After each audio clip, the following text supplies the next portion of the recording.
Hey, how do you feel about taking a trip back in time? We're diving into the history of the Amazon forest to unravel the mystery of its lost cities. Grab your bug spray and hop on. The Amazon forest is the world's largest rainforest. The environment there can be extremely challenging for human life. Yet, the legend goes that the Amazon has been home to sprawling settlements rich in unmeasurable wealth. Could that really be true? Or is that none other than a figment of our collective imagination? The legend of El Dorado might be the myth that started this whole thing. As European explorers began their excavations in American lands back in the 1500s, word got out of an Amazonian civilization that used to paint their leader in gold as an offering to higher powers. The legend of El Hombre Dorado, aka the Golden Man, began to quickly spread around Europe. Explorers got excited at the possibility of finding an infinite amount of gold somewhere deep within the Latin American jungle. And as you can imagine, expeditions to the continent began to multiply with each passing year. It didn't take long before explorers found this civilization. They were known as the Muisca people and were located in Colombia, near Lake Gudavia. The Muisca people had a tradition of painting their leader, aka the Zipa, from head to toe in gold. In a ceremonial gesture, the Zipa would swim into the river, spreading gold dust all over the lake. For the Muisca, this was their way of acknowledging and thanking the higher powers of the universe they believed in. When European explorers heard and witnessed this practice, they were amazed. For them, gold was used solely for commercial purposes as their main currency for trade. This made them think that the Muisca people must have stacks and stacks of gold hidden somewhere in the jungle for them to use it so abundantly. Well, that's how the legend of El Dorado was born. What was once the practice of El Hombre Dorado traveled on word of mouth until it became El Dorado, a fictional city that was most likely to hide piles of gold. The hunt for this city led Europeans to spend large amounts of money to scour the Amazon forest. Unfortunately, all of their expeditions came back empty-handed. That is, if they ever came back at all. Now, jump to the beginning of the 1900s. In England, the Royal Geographic Society, a prestigious British institution, was looking for somebody willing to travel down to Latin America to trace the border between Brazil and Bolivia. More specifically, the part of the border that is nestled deep within the Amazon rainforest. One Sir Percy Fawcett was a Latin American aficionado, and he gladly volunteered to do the job. Oh, it's important to note that the Amazon forest is virtually the size of the continental USA.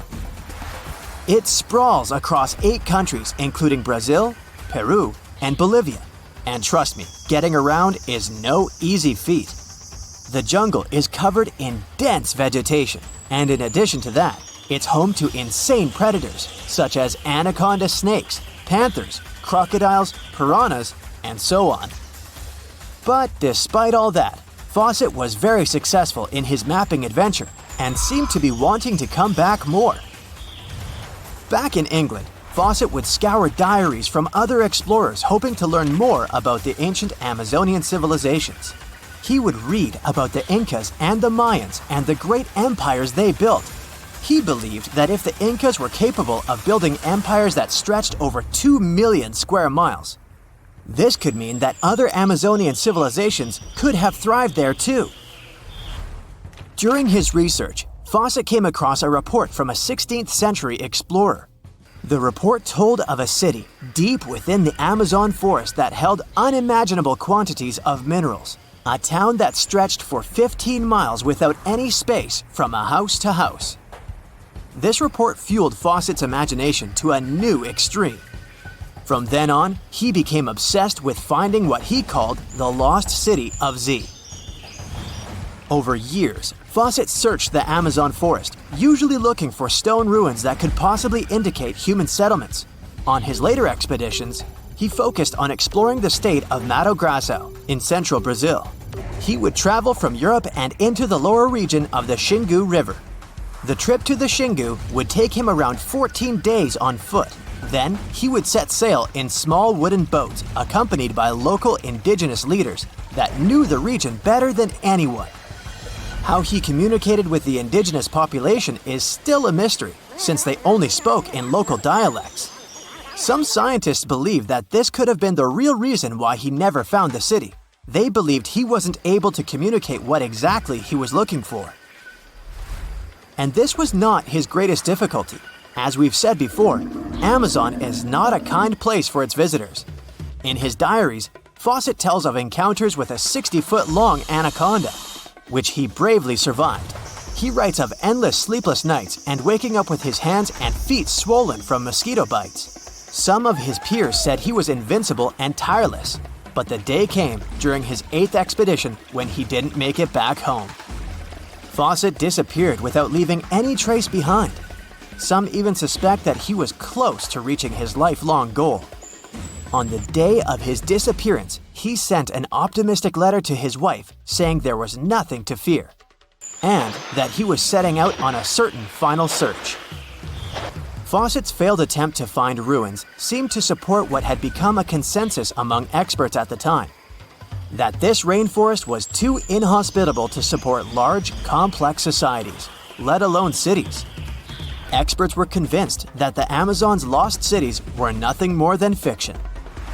That is, until the 1960s, when modern research began to find evidence that suggested otherwise. Scientists discovered patches of extremely fertile soil. They called it Black Earth. And apparently, they found lots of it in the Amazon, especially alongside rivers.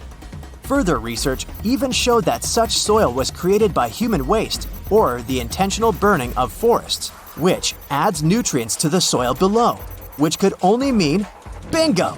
The discovery of Black Earth was the evidence that large-scale agriculture was possible and probably did exist amidst the Amazon, confirming that settlements could have formed there after all. In the 1990s, along the Xingsu River in Brazil, a team of archaeologists from the University of Florida made a remarkable discovery. Working alongside local indigenous people, they found very long ditches. After mapping them, they realized that these ditches were a sign of a big settlement.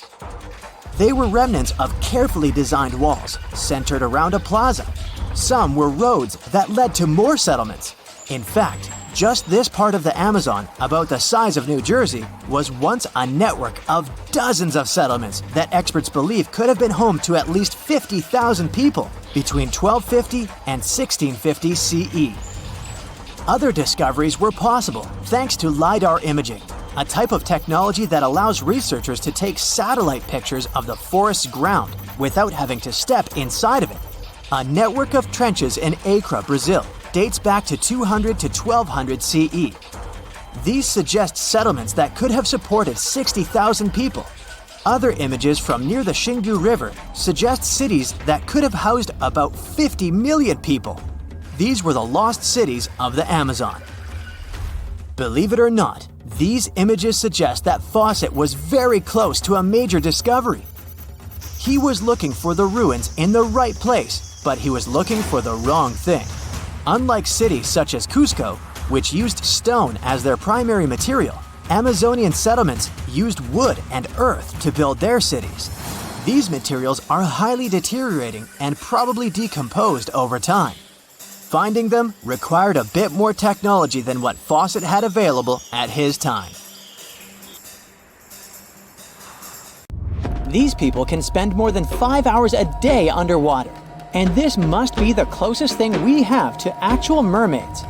Meet the Bajau tribe from Indonesia, Malaysia, and the Philippines.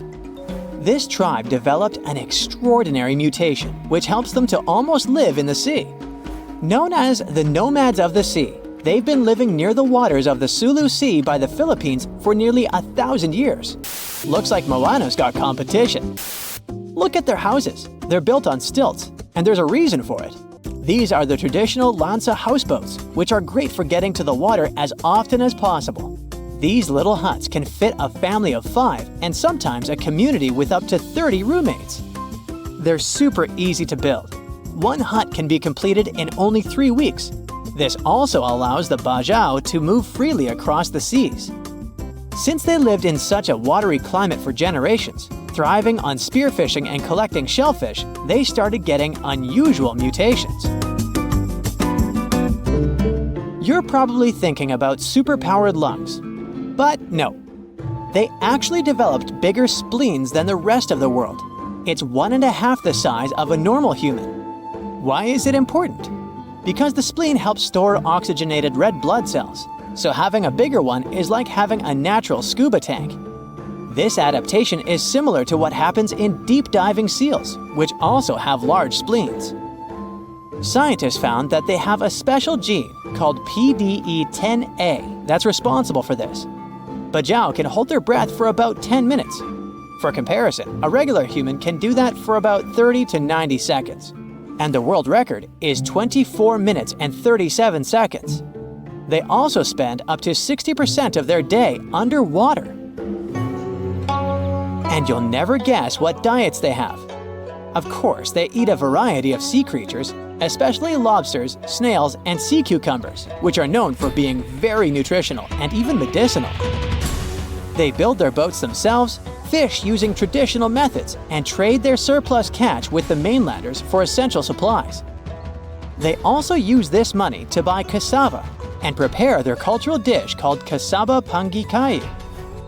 Since they don't have fridges, they line up tons of caught fish and sun-dry it. Thanks to this technique, the fish can last for weeks. People from this tribe are yet to develop gills and scales, but they have their underwater quirks. When they hold their breath and dive, their bodies go into a special mode where their heart rate slows down and their spleen squeezes out extra oxygen into their bloodstream. Usually, Bajau uses traditional wooden goggles and weighted belts. They also have incredible freediving skills. They've conquered depths of over 230 feet. They start learning how to swim at about 8 years of age, or even younger. At the same time, they learn to hunt and survive in general. The Bajau people also make their own sunscreen. It's an everyday sunscreen called Borak Buas. It's mostly based on turmeric and rice powder, and women use it to protect their skin from the strong sun rays. It's a simple and cheap way to protect beauty, so it's especially popular among unmarried Bajau women who want to attract a potential spouse. But it's not all smooth sailing. In the 1950s, the Malaysian government put the Bajau in a pretty difficult legal position. After living for centuries as unrestricted nomads, now they have to carefully navigate its journeys across national borders and bureaucratic hurdles. This means that they're not fully stateless, but they're not officially recognized citizens of any country. Today, only a few hundred Bajau families live near Semporna, Malaysia, but it's getting harder to live such a life. The resources are scarce, and recently, some new restrictions appeared on cutting trees for boat repairs. All these things are slowly pushing them towards a more settled yet uncertain life on land. They're forced to resettle in places like the Bangau settlement, but without citizenship, they essentially have no formal rights for things like getting jobs or education. Modern life poses tons of challenges for them. Imagine seeing millions more colors than everyone else. That's what tetrachromats can do. Tetrachromacy is a condition where someone has an extra type of cell in the back of their eye. This allows them to see a broader range of colors. If an average healthy person sees about 10 million, then tetrachromats might see 100 million. The extra cone enhances their ability to differentiate between subtle shades that others might not notice. This mutation requires 2 X chromosomes, so it actually happens to women. And it's not like this is a super rare thing either. The study says that about 12% of women possess this unique condition, and that's a huge number. Most tetrachromats don't even know they have this super vision. They might not realize they're seeing more colors than an average person. This makes spotting tetrachromats and studying them kinda tricky. And since scientists themselves usually can't see more than about 10 million colors, it's also pretty hard to test people for this condition. But they think that, like with X-Men, after some special training, tetrachromats might unlock the full potential of their ultra abilities. Marfan syndrome is a genetic condition that affects the body's connective tissues, making them more elastic. This can make you unusually tall, have elongated limbs, and often be extremely flexible. And some people use this as an advantage in their careers. Javier Botet was diagnosed with Marfan syndrome at a young age, but he made a name for himself in the horror film industry. He can contort his body in such an eerie and unsettling way that this has landed him roles in numerous films such as Mama, The Conjuring 2, It, and Slender Man. But Marfan syndrome is a spectrum disorder. While some people with the condition can live relatively normal lives, others may face serious health issues. Do you sometimes wish that there was less sleep so you'd have more time? Well, some of us got that blessing. While most adults need 7 to 9 hours of sleep each night, some people can function well on only 4 or 6 hours. This genetic mutation, found in a gene called DEC2, actually influences many different species, not only humans. For example, it also works on mice and fruit flies. DEC2 helps regulate circadian rhythms, the natural biological clock. This mutation affects the production of orexin, which is a hormone involved in wakefulness and maintaining the sleep-wake cycle. Basically, it helps release morning hormones earlier than usual and fades away before dawn. They discovered this gene in a family of natural short sleepers. It was a bunch of people who go to bed at a normal time, 11 p.m. to midnight, but wake up at 5 in the morning without any issue. It's a super rare mutation. It might sound like something out of a comic book, but humans can actually have super strength. Turns out, some accidental mutations can unleash titanic strength without any crazy workout routines. There are 2 proteins in our body, myostatin and activin A, that usually are secreted by muscle cells to suppress excessive growth.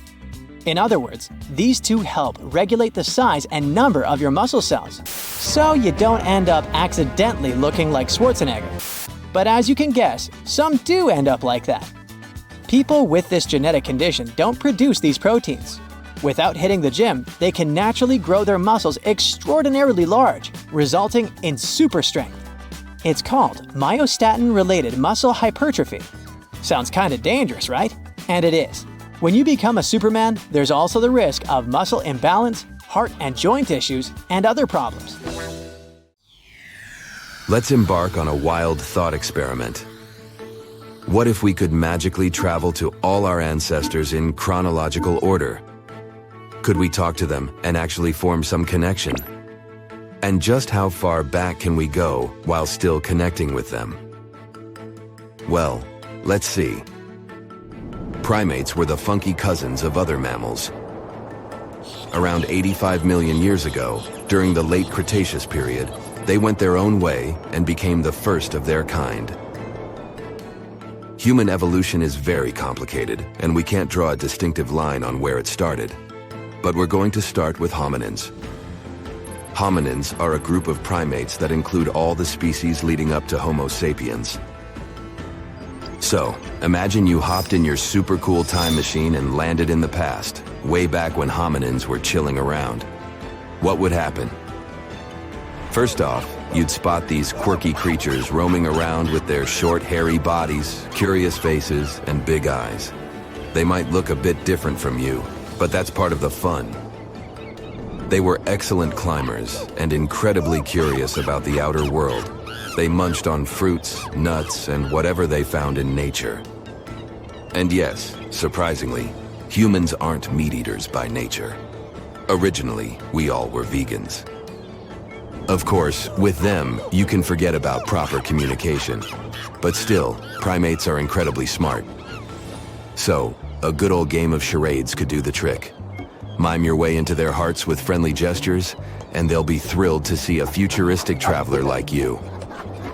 These hominins were curious beings, so they'd probably be very interested in you if you were friendly with them and gave them some food. Next, let's move on to Homo habilis and Homo erectus.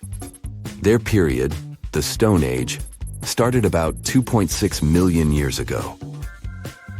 As you can guess, it was the time when we started using stone tools. The Stone Age lasted for roughly 3.4 million years and ended between 4000 BCE and 2000 BCE. It ended with the beginning of metalworking. Homo habilis, or handyman, was like the MacGyvers of the Stone Age. These crafty creatures were the first to use stone tools. And Homo erectus was the upright man. They were a bit more recent.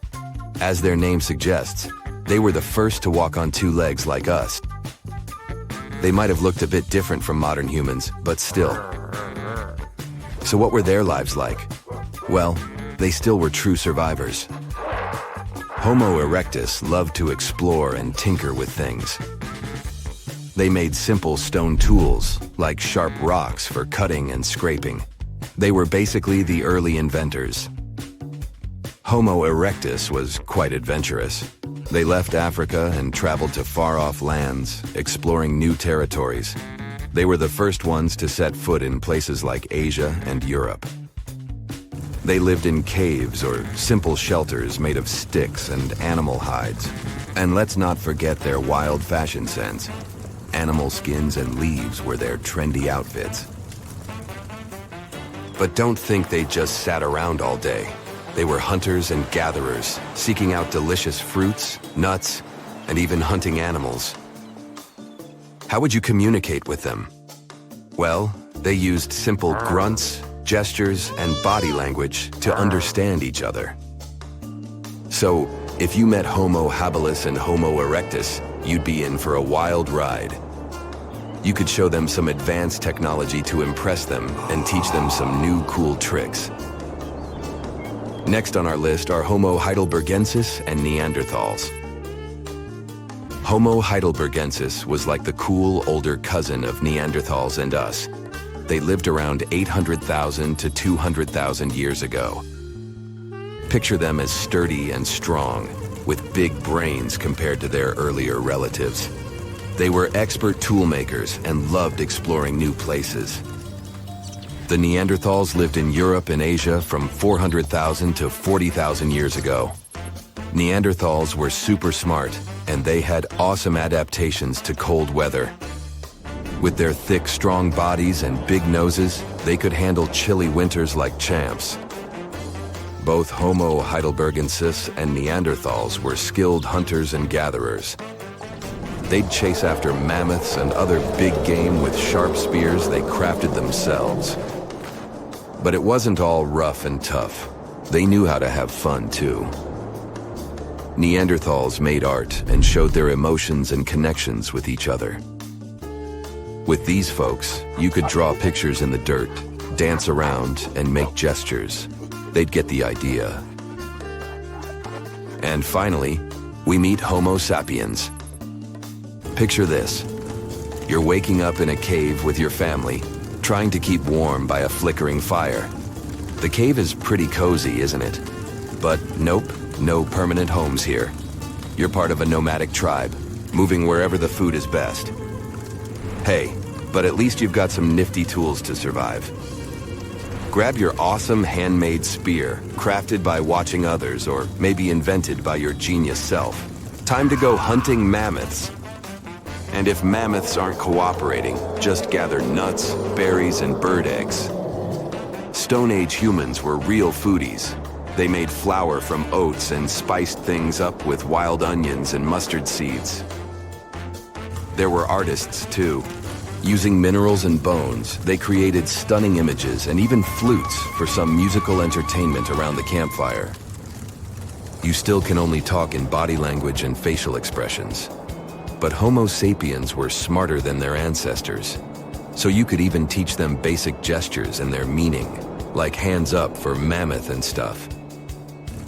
Maybe try doing a funky dance or a happy jig.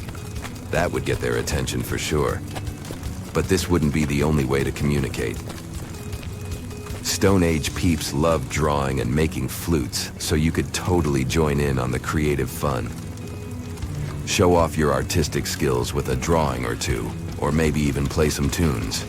Don't worry, they would be impressed by your skills, even if you aren't that far away from them. But tools are definitely the way to their hearts. If you brought some handy gadgets or cool inventions from our time, they'd be super impressed. Just create some simple tool from the future that can make their lives easier, and they'll love you instantly. So, while you might not be having deep philosophical debates with the Stone Age crew, you can still share some good times. Learning is the way to go. Besides, even though life was shorter back then, averaging around 30 years, it's still enough time to find a partner and have kids. Though, the dating pool might be a bit limited. So let's leave that topic for another time. Just hold on to that axe at night because, well, sometimes our ancestors would eat each other and like to do some head-dumping battles. Yikes. Let's finish our journey with the Bronze Age, just for fun. This cool era lasted from around 3300 to around 1200 BCE, and guess what? They were all about that strong metal called bronze. It's the time when people got creative and started using bronze to make all sorts of cool things.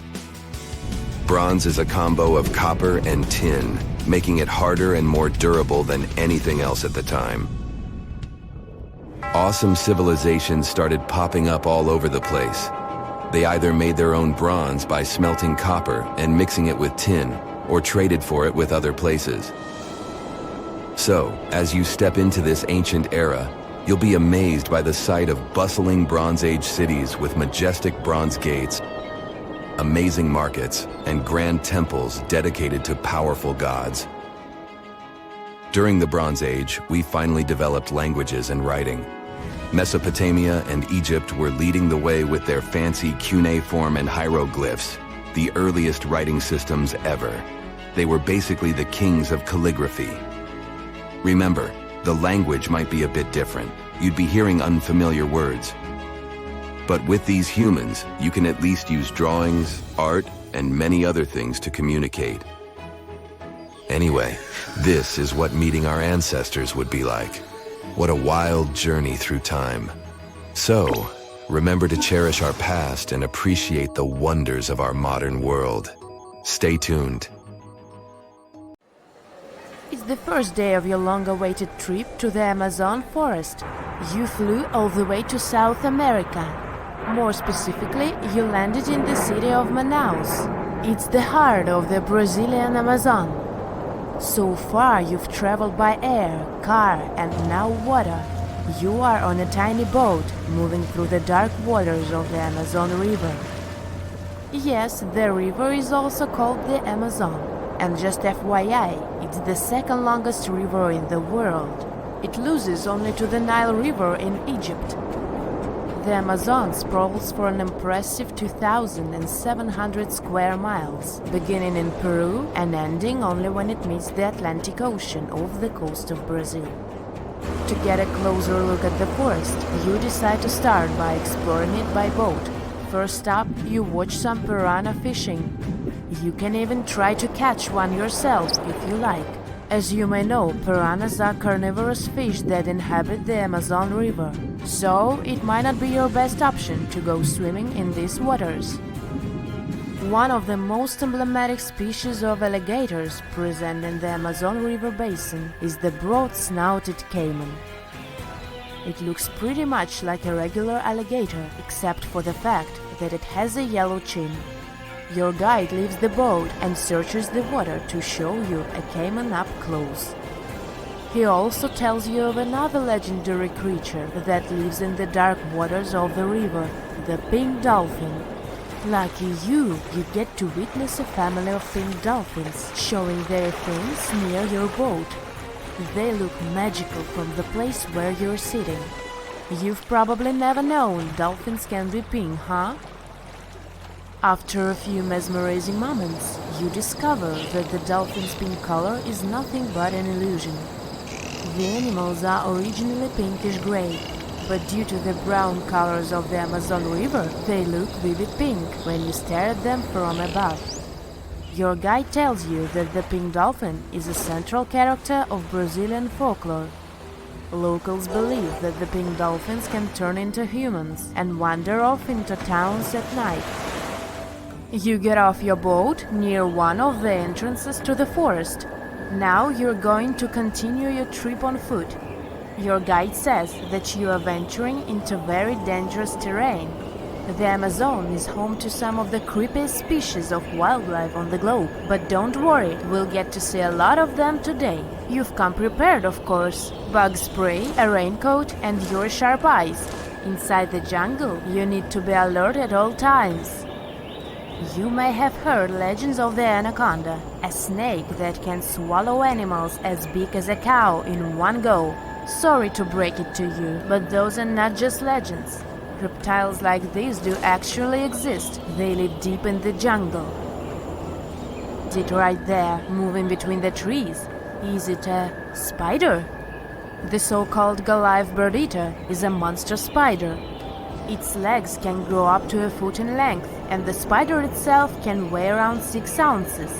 It's also known as the king of tarantulas. You shouldn't get too close, of course. It's not venomous to humans, but its bite can surely sting.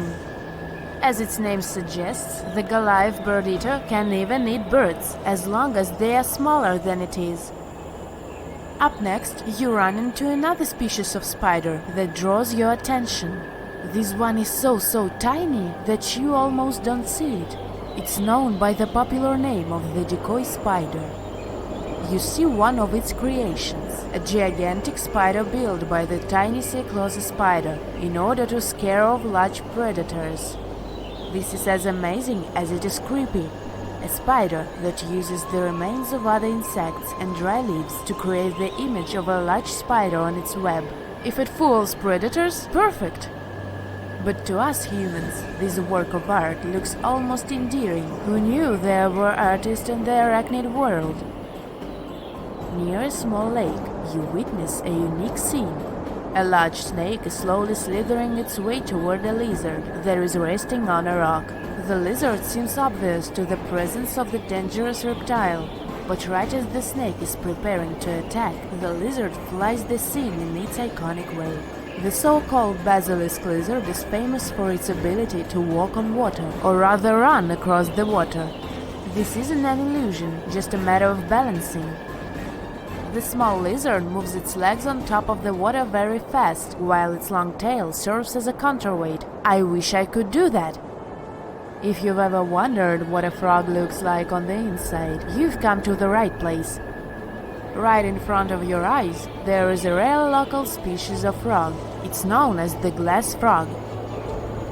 This species of amphibian has a type of transparent skin that is completely see-through. In other words, you can see the frog's interior with astounding clarity. It's as if you had X-ray vision. Moving on with your journey, soon you come across a pond. Floating on its water is probably the biggest water lily you've ever seen in your life. These huge plants are also known as the Victoria Amazonica. They can measure up to 8 feet across and hold the weight of a grown-up person. But I wouldn't recommend trying to climb on it if I were you. Just cause, you know, it's the Amazon forest we're talking about. The wildlife here is amazing, but the forest itself is also a sight. There are over 80,000 species of plants and trees grown in the Amazon rainforest. In fact, you can find 10% of all the world's wildlife in this jungle.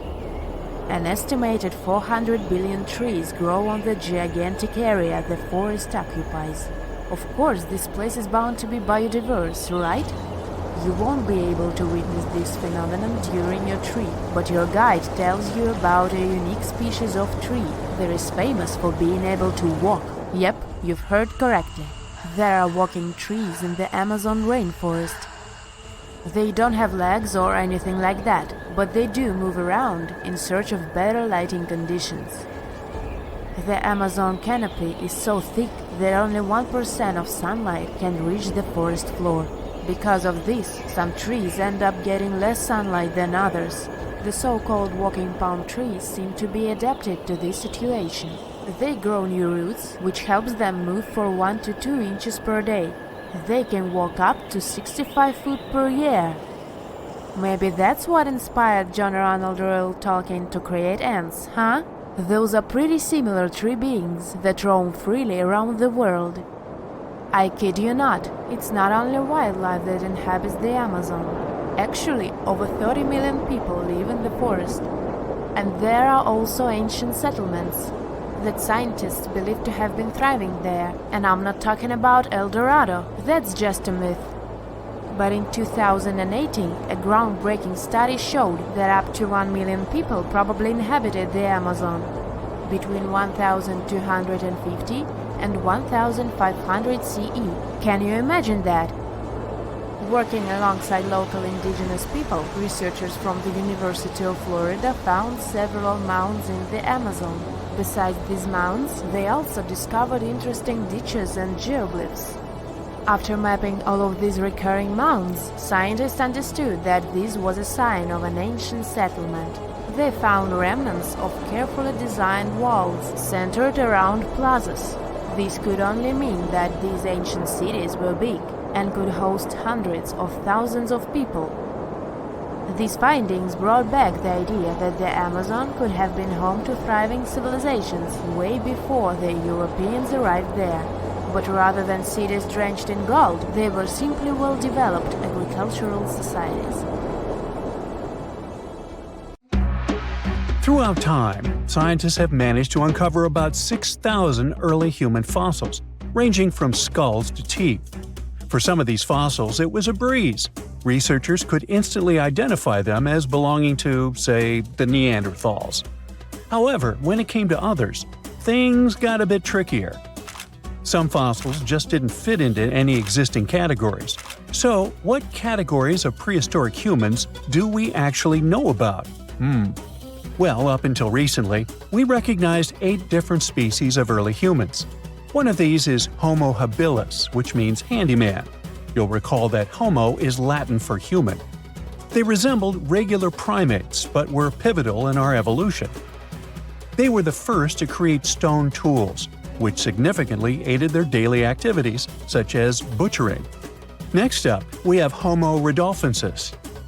These guys were larger than Homo habilis and boasted bigger brains, but they were still quite distant from modern humans. For example, even though the neurological structure of their brains was becoming more complex, they were probably not capable of using any form of actual spoken language. Then came Homo erectus, the first to walk upright, followed by Homo antecessor, which is considered the last common ancestor of modern humans and Neanderthals, along with a host of other Homo species. Meanwhile, we're still piecing together the story of the enigmatic Denisovans. Our knowledge of Homo naledi is pretty limited too, since it was only discovered in 2013, and it is species number 8.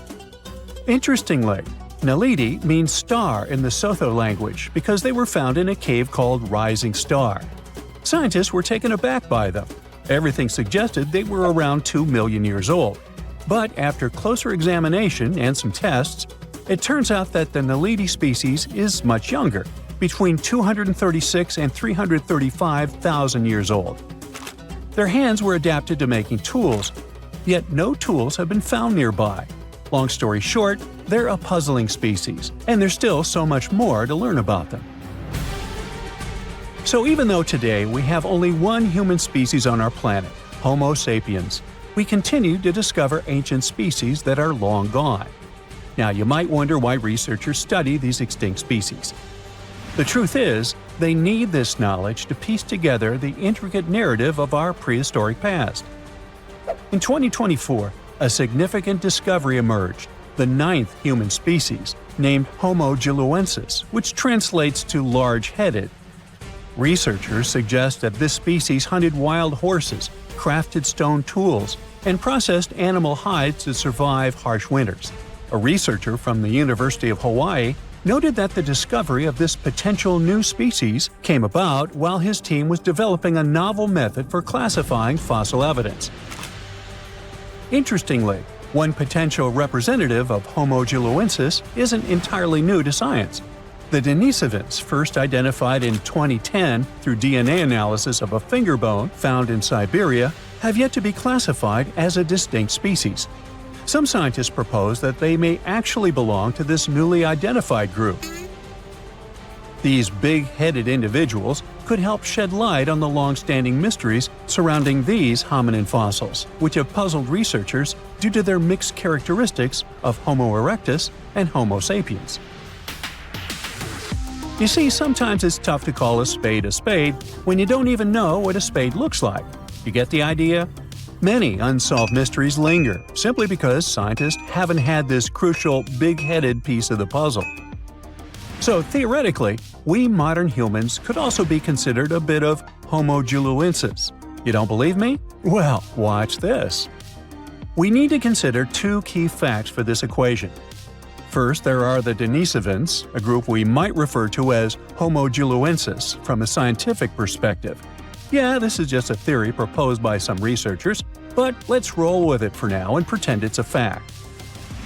Second, it's important to know that the Denisovans interbred with the ancestors of modern-day Melanesians. These folks inhabit areas ranging from New Guinea to the Fiji Islands and carry between 4 and 6% Denisovan DNA. Now, you might not personally have those genes, unless you've been tested, of course, but the key takeaway here is that there are modern humans today who share genetic links with the Denisovans, or Homo juluensis, or big heads if you prefer. Now, that all sounds pretty plausible. Let's unpack step by step how it happened. Researchers have uncovered this type of ancient human, known as the Denisovans, based on skeletal remains found in Siberia. These ancient humans coexisted and interbred with modern humans, adding yet another layer to our understanding of human evolution. Named after the Siberian caves where their fossils were discovered, the Denisovans are believed to have roamed widely across Eurasia. Evidence indicates that the Denisovans lived alongside Neanderthals and interacted with early Homo sapiens, possibly around 50,000 years ago.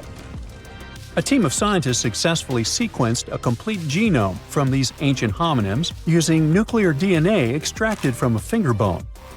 This discovery reveals that at least 4 distinct human groups existed during the time when anatomically modern humans began migrating out of Africa.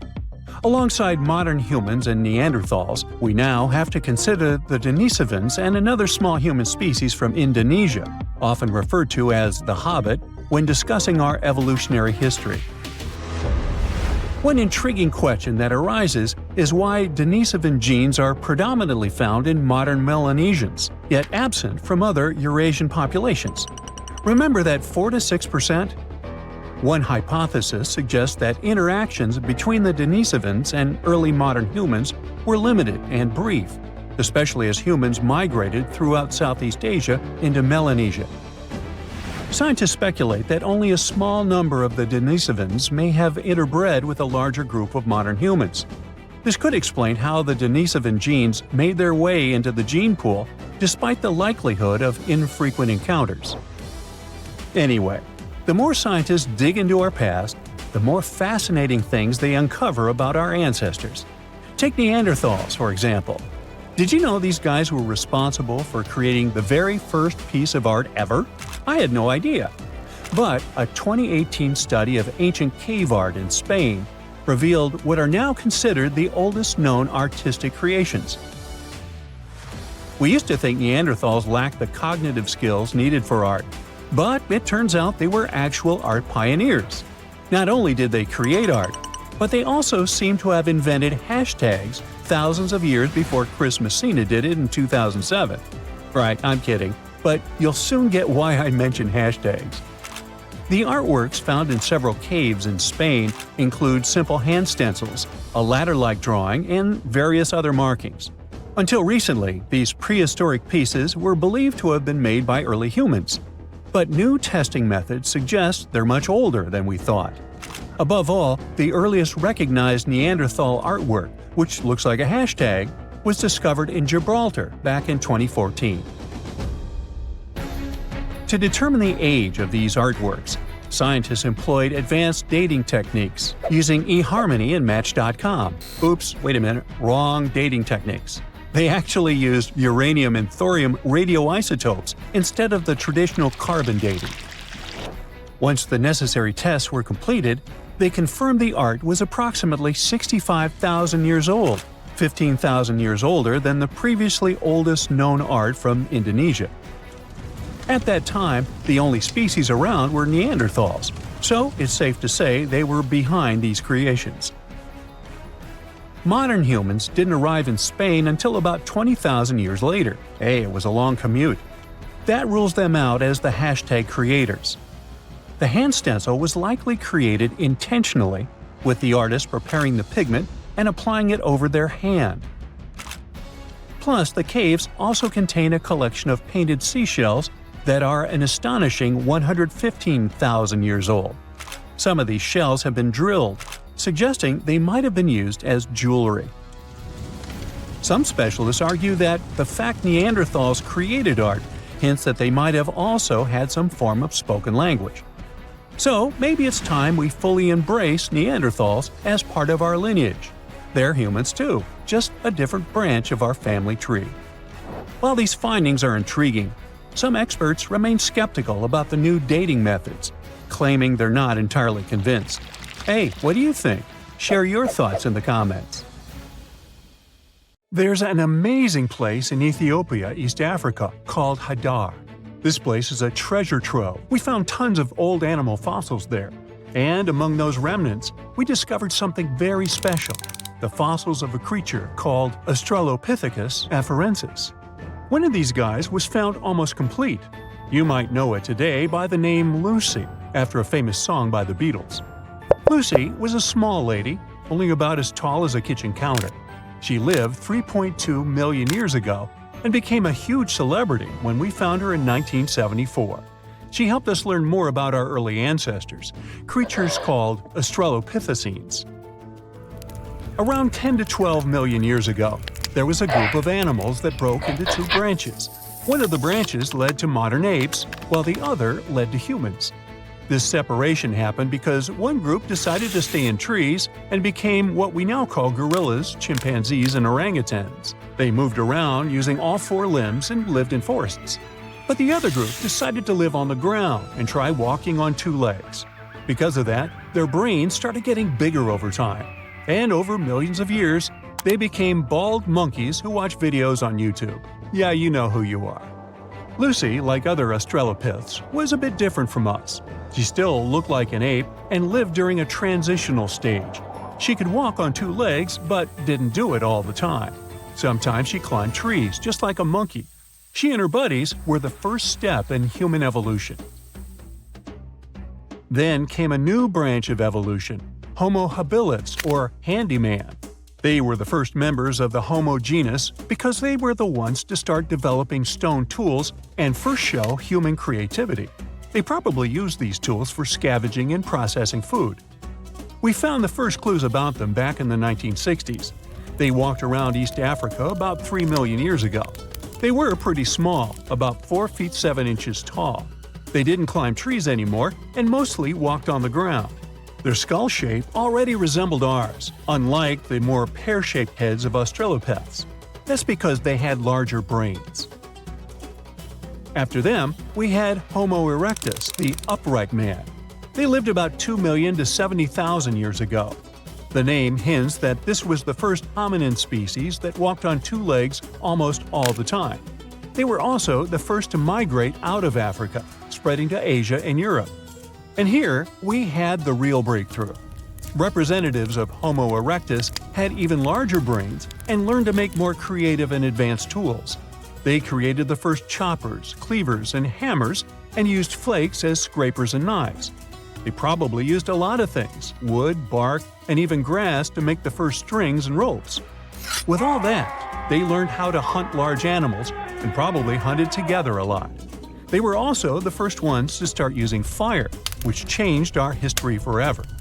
Over time, more Homo species emerged, including the famous Neanderthals. They're known for their European roots. They split from our common ancestor around 400,000 years ago. Now, even though we share one common ancestor, we didn't evolve from Neanderthals. They were a separate branch. All Neanderthals went extinct, but our evolutionary branch coexisted with them a long time ago. Neanderthals were resourceful, hunting both land and sea creatures. They left behind thousands of stone tools and even decorated caves with paintings. They had their own ceremonies, too. They started to bury those who passed away. They probably noticed that leaving them in the wild leads to spreading diseases and attracting scavengers. but they also showed care and love in their burial rituals. Then it was time for archaic Homo sapiens. They lived around 500,000 to 200,000 years ago, emerging in Africa and Europe. This was the last leg between our ancestors and our modern species, Homo sapiens. The brain just kept getting bigger. They started to show more complex behaviors, not only burial and interesting stone tools, but also smart hunting strategies and planning for the future. They probably had a diverse diet that included both hunting and gathering. And finally, we reached the anatomically modern Homo sapiens. They emerged around 200,000 years ago in Africa. They had a similar skeletal structure and brain size to modern humans, and their behavior was pretty close to ours. They had complex social structures, started thinking in symbols, and so on. They migrated out of Africa around 60,000 years ago, spreading across the globe and eventually replacing other hominin species, such as Neanderthals. They started to create their first languages and form their first words. The first words were probably very simple, like "ah" to call someone and "ma" for babies. After evolving into our final stage, we started advancing in our cultural and technological development. This development became very rapid over the last 200,000 years. About 12,000 years ago, the Neolithic period, also known as the New Stone Age, began. It marked the end of the glacial period. Humans started living in settled villages instead of constantly moving around.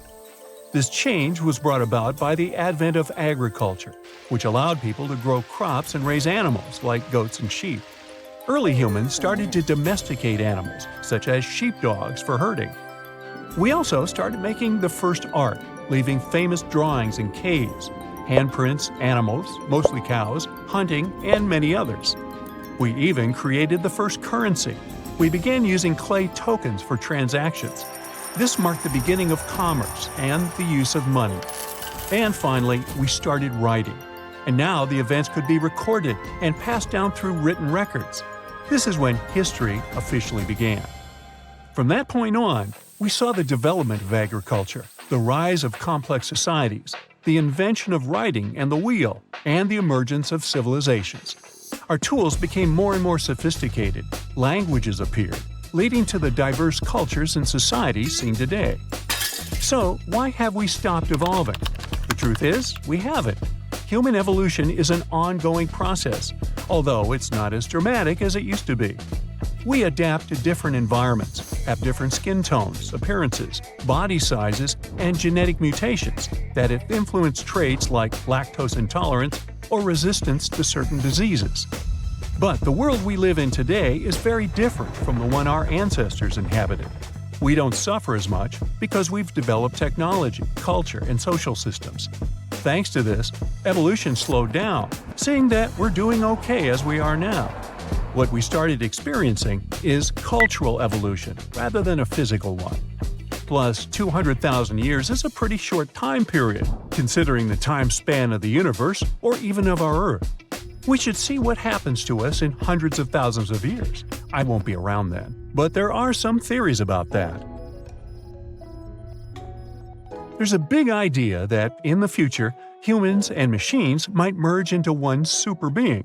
We call it technological singularity, a state where we humans lead our technologies to the point where we won't be able to control their development anymore. For example, if AI gets so advanced, it will change everything about how we live.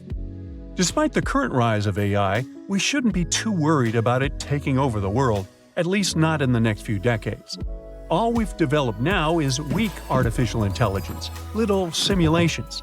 They might look scary to those who don't know much about AI, but the truth is, they have yet far to go before they reach the grand complexity of the human brain, not to mention consciousness. However, many people believe it's only a matter of time before AI reaches this level of intelligence, and then our world might change forever. There are other possibilities too. For example, one day we might reach a level where we merge with machines and learn to upload our consciousness in the cloud. In that case, we might become a hive mind, taking over the internet using our brains, becoming one giant consciousness. No matter what happens in the future, one thing's certain: Technology is changing fast, and it's going to affect all of us sooner or later. Whoa! It's a huge flying island right above your head. In the era of AI, you may think it's nothing but a neural network video, but let me tell you that first, it's very much real. Two, if you want, you can as well visit it. It may even hold the key to the El Dorado secret. This place is called Roraima, and it's actually not an island at all. It's a mountain. Due to a number of factors, we get this vision of an island floating somewhere above us. But it's all about the flat top this mountain has. There's no standard peak, so it looks flat and the thick clouds get blended into the skies, thus creating this optical illusion. Despite the advancements in satellite technology and affordable air travel, there are still few places on Earth that feel truly uncharted. Like Mount Roraima is one of them. It's been around for almost 2 billion years, and it's one of the oldest formations on our planet. For comparison, dinosaurs appeared somewhere around 240 million years ago. Some scientists believe that this area used to be a part of the supercontinent called Gondwanaland. And back then, it wasn't yet a mountain. When the supercontinent split apart, the erosion created this magnificent tabletop mountain. But what's interesting about this place is not the age, but the fact that it still looks prehistoric. It's almost untouched. The reason for that is late exploration of this part of South America. By the way, we still discover new flora and fauna species living there every year. For a mountain, it's relatively short, only 9,220 feet. There are cities located at a higher pitch above sea level, say La Paz in Bolivia, whose elevation is 11,940 feet. So people could be living in the area of Mount Roraima too, despite its hard-to-get location. But there's a twist to it. The Pemon people are the original inhabitants of this region, and they have an incredibly rich tradition of myths. For instance, their mythology features deities that live on the Tepui, which are flat-topped mountains found in the grasslands. These mountains are considered sacred and are off-limits to the living since they're believed to be the dwelling places of ancestor spirits known as Mawari. So, there are traditions that restrict living in this area, but still, some sources claim that local communities do dwell there. But, obviously, modern problems lie not only in the spirits, but in very much limited job opportunities there.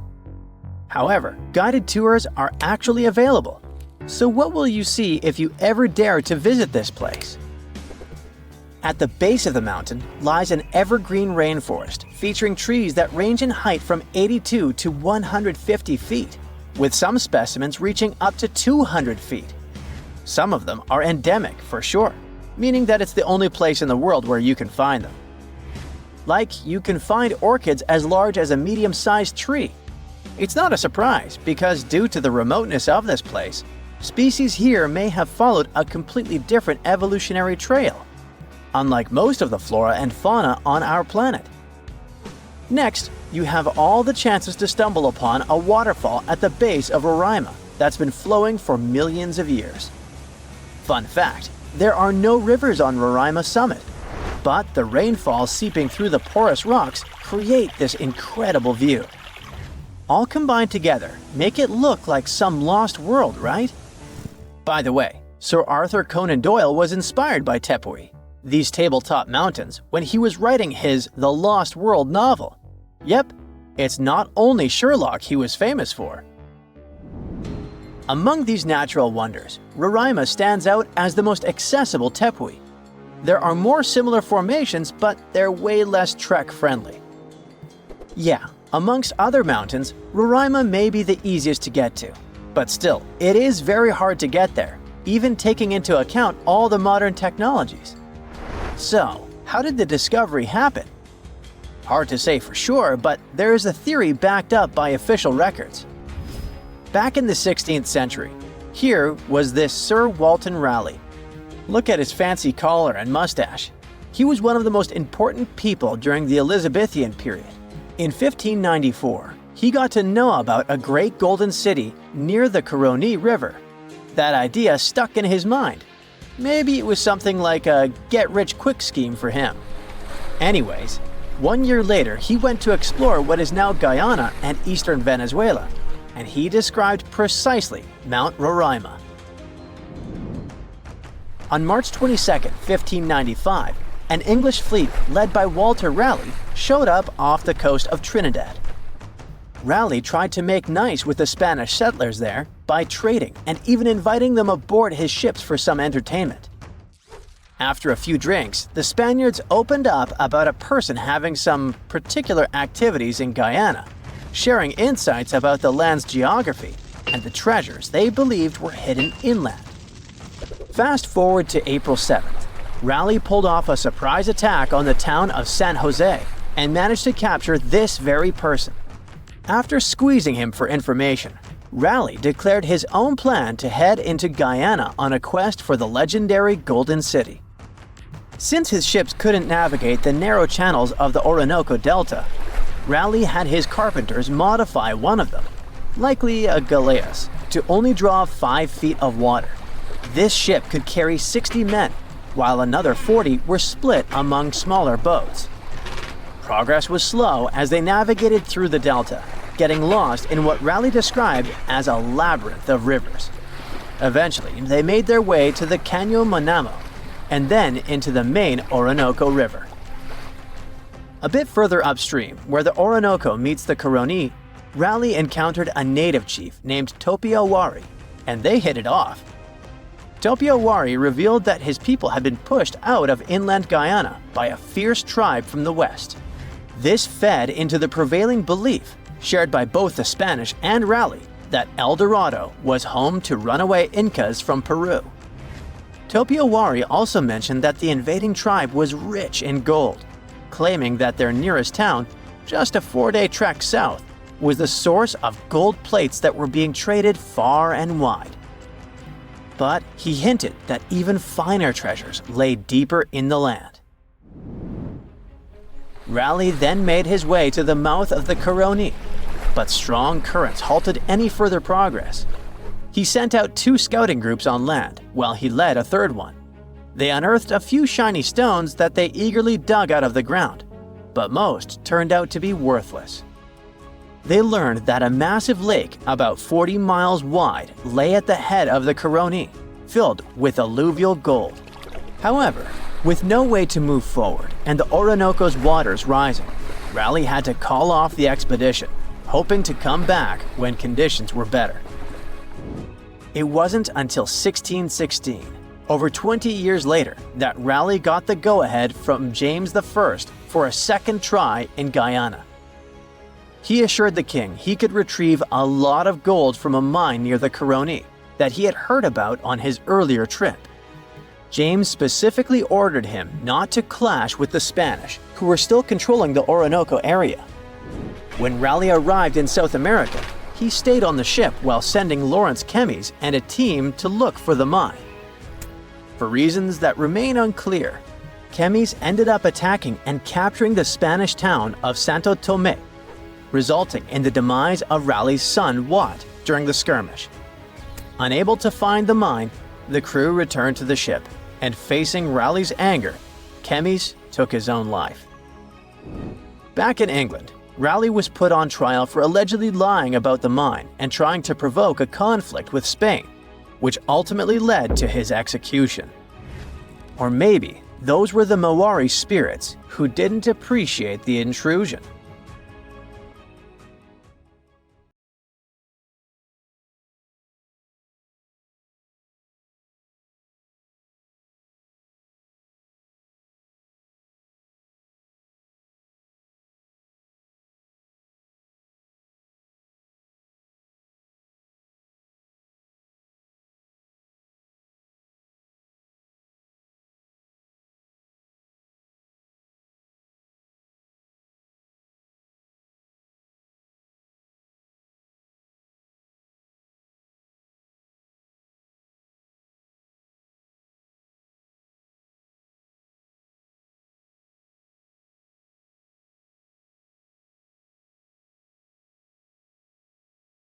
down for the ride? Rainforests are dense and difficult to access. If you were an archaeologist, I'm betting you'd find them quite threatening as well. That's actually one of the reasons why we've been kept in the dark for so long when it comes to the truth about the Mayans. But take a look at this. You'd expect to see ruins like this in places like Portugal, England, or the United States. I'm talking about 130-foot wide roads, painted white to help travelers journey through the nighttime. For scale, these roads were about half the size of an American football field. Huge, huh?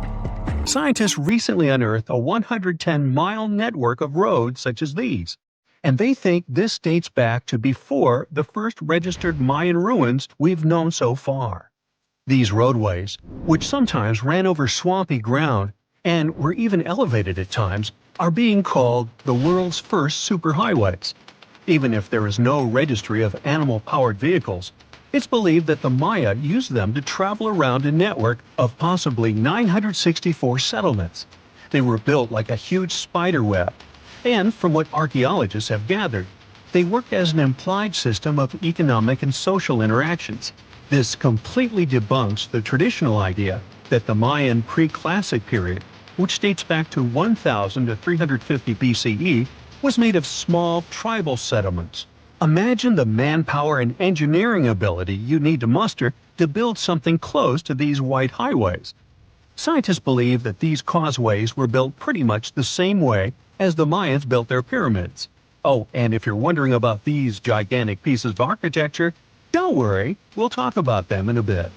Now, so far, scientists believe that the roads were built with a mixture of mud and quarry stone. Oh, and using several layers of limestone, of course. Researchers were only able to find all of this out because of a new technology called LiDAR imaging. Do you know how we've used sonar technology to map out the ocean bed? Well, this is very similar to that. But instead of using sounds, we use laser systems. This mapping system allows researchers to see through and beyond the thick canopies of forests. It's like we have X-ray vision. This is definitely a game changer. But lost Mayan cities began to be unearthed in the mid-20th century. And since then, ruins from cities such as Tikal, Palenque, and Uxmal have been rediscovered. But let's take a few steps back for a moment to get some context. The Mayans were one of the biggest pre-Columbian civilizations living in the Americas. Until now, experts believe that, at its apex, the Mayan civilization consisted of over 40 cities with a population of millions of people. That's a lot of folks. Their civilization spanned Mexico's Yucatan Peninsula, Guatemala, and Belize, and they survived mainly on agriculture. The thing is, the Yucatan Peninsula was an extremely difficult place to grow crops. So the Maya had to develop a complex irrigation system in most of their cities. They built a series of ceremonial buildings, pyramids, plazas, and even courts for playing ball. The Mayans might have been keen pyramid builders, but they also developed an advanced astronomical system. With whatever ancient technology they had, they were able to predict the exact location of planets, such as Venus and Mars, as well as the exact dates of eclipses. Now, let's take a look at some of their sites. This is Tikal. Located at the heart of the Guatemalan jungle, Tikal is believed to have been the capital of the ancient Mayan Empire. At its height, it was comparable in importance to such cities as London or New York in today's world. It is composed of a series of complex monuments. In total, the site has 12,000 buildings. The North Acropolis is Tikal's most ancient complex of monuments. Built solely by human hands around 350 BCE, it served as the resting place of kings and chiefs. Its monuments are up to 200 feet high. Back in the day, the step pyramid temples were painted a beautiful red. Mayans loved that color. Today, of course, you'll only see the limestone. We've said that the Mayans spread out through different countries, so it shouldn't come as a surprise that Chichen Itza is a 10-hour drive from Tikal today. There's no feud between the two, they were just different city centers, like New York and LA. It's got one of the best preserved pyramids on Earth to date. Located in Mexico's Yucatan state, this Mayan city is well over 1,500 years old. At its peak, it was home to 35,000 people. The site covers 4 square miles of land. The highlight is El Castilla, a tremendous step-like temple standing 80 feet above ground. Its most peculiar feature is that it has 91 steps up each of its 4 sides, including the upper platform, which makes for 365 steps, the same number of days as the solar year. Makes you go, Behold, the lost city of Palenque. Another important Maya city is believed to have hosted over 6,000 people at its peak. Archaeologists have made some unusual discoveries on this site. The most eccentric of them all makes us think of Indiana Jones and the Tomb Raider. One of the buildings in Palenque is believed to be the final resting place of the Red Queen of Palenque. She was believed to be the grandmother of the last Mayan king. In her honor, a huge monument was built to keep her body after her passing. The discovery of the tomb itself was already thrilling. Archaeologists found an ancient monument when digging at the site back in 1994. The first they saw was a room with a hidden door. Once they opened the door, they discovered an 8-foot-long corridor. At the end of this corridor was the queen's chamber, and inside was the mummy of the queen herself. They found her to be accompanied by her pearls, jade shells, and expensive rocks. But as the team explored the remains, they saw something strange. The room was filled with a red-colored powder. Researchers knew that the color red was important to the Mayan people, but they didn't understand why the queen was buried with this unknown substance. They took a sample back with them for further analysis and discovered that the red powder was cinnabar, a very dangerous mineral. This powder, when inhaled, can cause severe health damage to a person.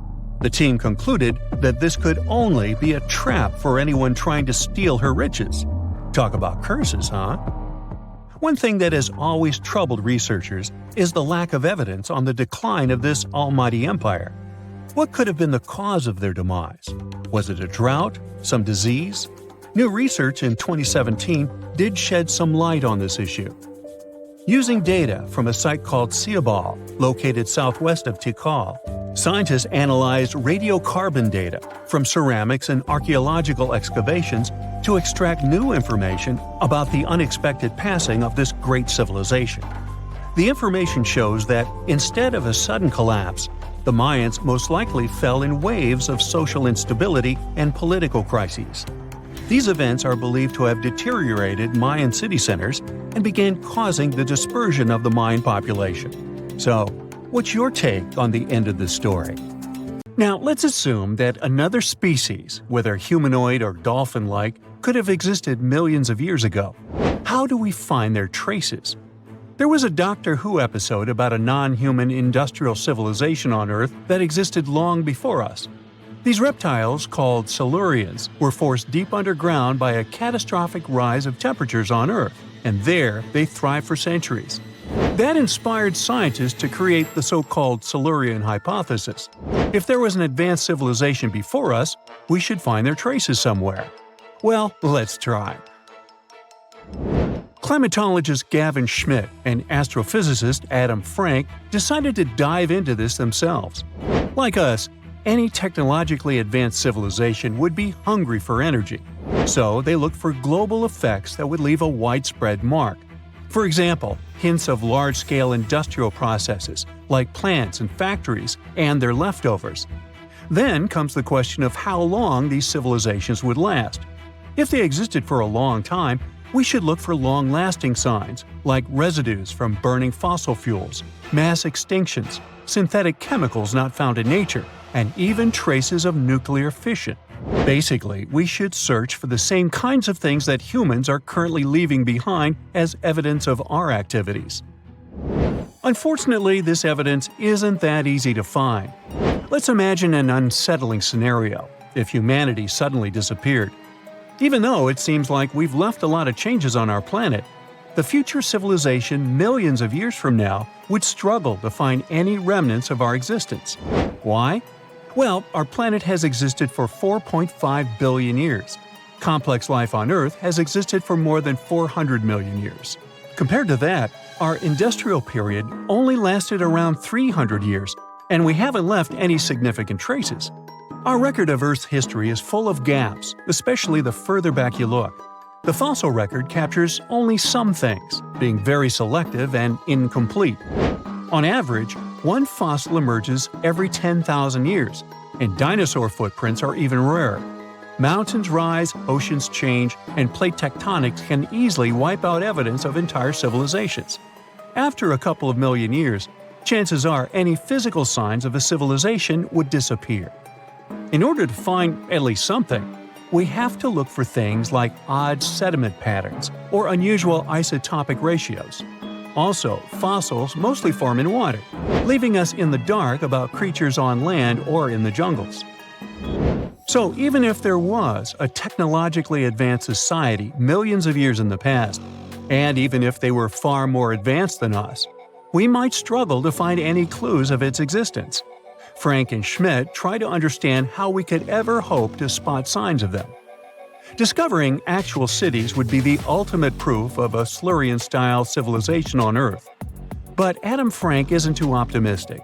Even now, our cities cover less than 3% of the surface, making it easy to miss ancient city ruins. Whether a city survives over tens of millions of years depends on whether the land around it is sinking, getting locked into a rock, or rising, getting worn away by rain and wind. So places like the French Quarter in New Orleans might have a better shot of making it into the geologic record than, say, Haight-Ashbury in San Francisco. When it comes to finding artifacts, the odds are pretty slim as well. No prehistoric iPhone would survive millions of years, fancy glass or not. Finding their fossilized remnants might be a bit more promising, but it's still tricky. Considering modern humans have only been around for about 100,000 years, it's quite possible that we might overlook any traces of an earlier advanced species. There is one thing, though. We could stumble upon their traces in rocks. Our current chaotic era might leave a distinct mark on the Earth's geological history, especially since we're basically experiencing PTM 2.0. I'll get to that in a moment. So they try to look at the changes in the carbon cycle. Humans have been releasing a lot of fossil carbon since the 18th century. This leaves a special mark in the carbon isotope ratio, like a signature that shows the difference between carbon in living things, such as seashells, and carbon in lifeless volcanic rock. Scientists also look for signs in the way sediments are arranged.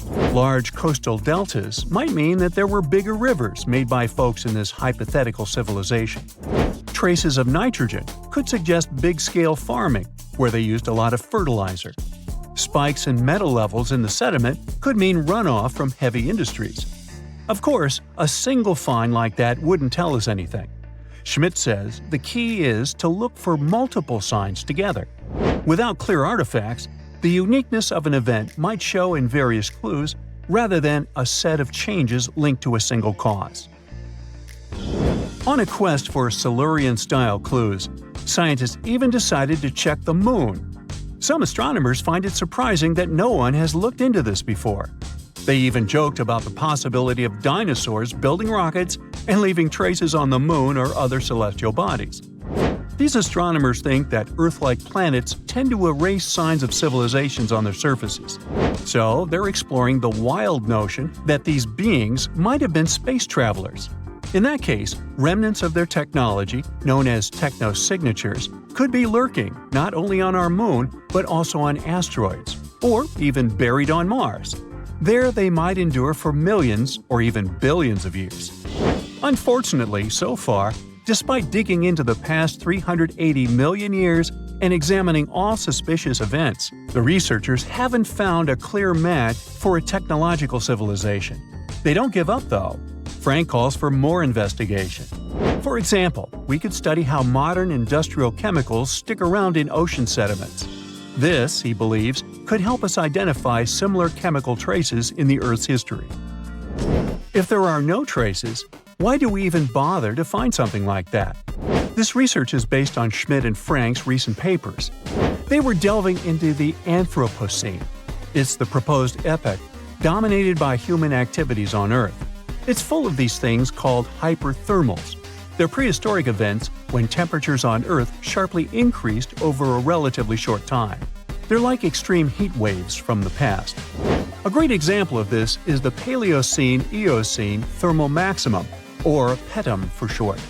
It happened around 55.5 million years ago and saw a rapid rise in global temperatures. Over 200,000 years, the average temperature on Earth jumped from about 9 to 14 degrees Fahrenheit. We studied these hyperthermals to understand how they occurred, from natural causes or human activities. So, these hyperthermals sparked the genesis of Frank and Schmidt's research. To study them, scientists started examining chemical signals and tracers left in rocks. When doing that, Schmidt and Frank uncovered some eerie parallels between all the climate issues we have today and past periods of rapid temperature shifts. There's a close similarity between the PETM and other hyperthermal events. So all this work isn't just about solving a historical mystery. Understanding our impact on the environment can guide us to finding better ways to live in harmony with the planet and avoid becoming a forgotten species in the future. Our Milky Way is filled with lots of planets that could be just right for life, but we don't know if there are other civilizations out there. Earth is the only place we know of with living beings. About 200 years ago, people wondered if there might be civilizations on Mars. Back then, it was a real question. But once we got pictures from space probes, we decided there wasn't any evidence for it, and that idea got stuck in our minds. Now, it's not even considered a valid topic for serious science. It's seen as kind of silly. But no one has set clear limits on what could have happened on our own planet a really long time ago. So, even if there is no proof, we shouldn't throw away the possibility. Don't forget, it took humanity a while to recognize dinosaurs. Maybe Silurians are just patiently waiting for their time.